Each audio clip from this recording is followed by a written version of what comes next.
Hey traders, Ivan here. So in this video, I'm going to be looking at the concept of, in this case, buy-side exhaustion. So what we're looking at here is a chart of Coinbase, right? The single stock Coinbase. And I want you to put you into context first of all.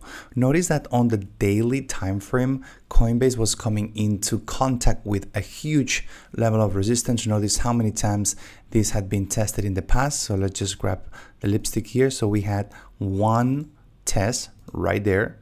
It was tested a second time, even a third time, and then it broke through. So it is expected that if price were to retest this level around the 210 vicinity, there would be a decent struggle for buyers to make further ground up. Therefore, we could be expecting that the price might see a reversal back down.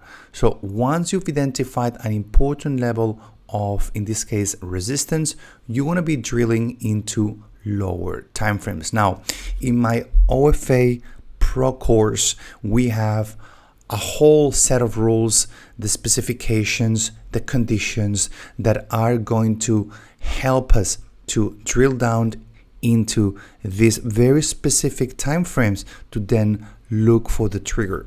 Now, in this case, I want to show you what it was like for Coinbase once we came into contact with this huge level of resistance, as I said, between the 208 and 210 level. So let's now get into the microsphere. Let's get to disseminate the price action into these lower time frames.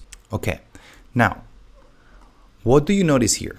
The first push gave us an 8.29% for, in this case, for buyers, that they managed to recover from the lows. That was an 8.29%. It was achieving 37 bars with velocity reduction compared to the previous one, but with the magnitude increasing. So not too shabby for buyers coming into contact with this level of resistance.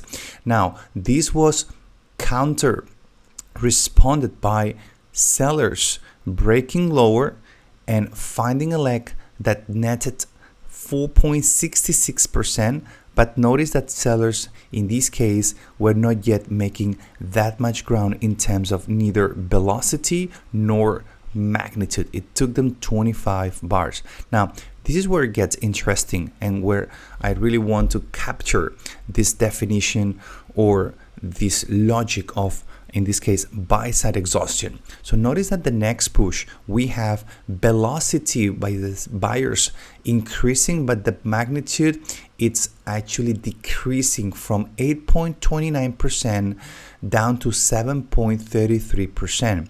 And notice here, because here's the crack of the matter, velocity on the reversal back down starts to increase for sellers. Velocity is at a plus sign, which means that it is improving, whereas the magnitude is still not quite there compared to the previous one.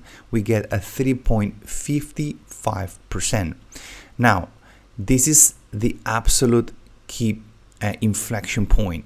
The next push into what we have defined as a level of very important resistance in a much higher time frame gets the buyers only a 1.91% improvement, or in this case gain, compared to the previous 7.33%.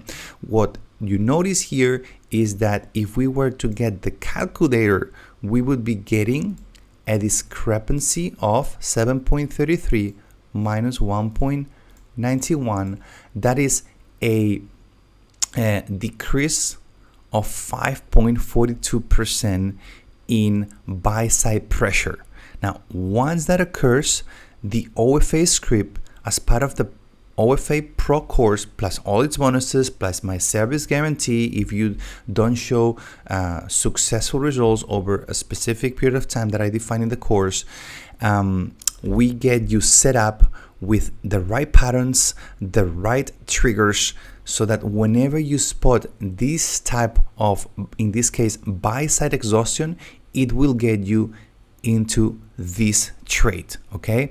This will be well depicted through patterns. Either it is diamonds or circles in different colors, and not all of them, very important, not all the diamonds or circles will be tradable. We will be having a selection criteria that will get us into a handful of them, okay?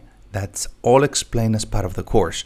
So I want you to pay attention to what happened after this buy-side exhaustion. So if we were to calculate this leg, because imagine that we didn't have the tool, we would find out that that was a 6.8%. Now, do you need to do all this manual work? No, you don't. Why? Because this is automatically detected by the script. Notice that this leg netted 6.8%. It took only relatively short amount of time, just 22 bars, and the magnitude was increasing. All right. So there you have it. This is the concept that I want to take, bring home to all of you today. It's about, in this case, buy-side exhaustion at a key level of resistance. Hopefully you've enjoyed today's video. If you want to find out more, you know where to reach me out. Until the next video, is bye from me. Cheers.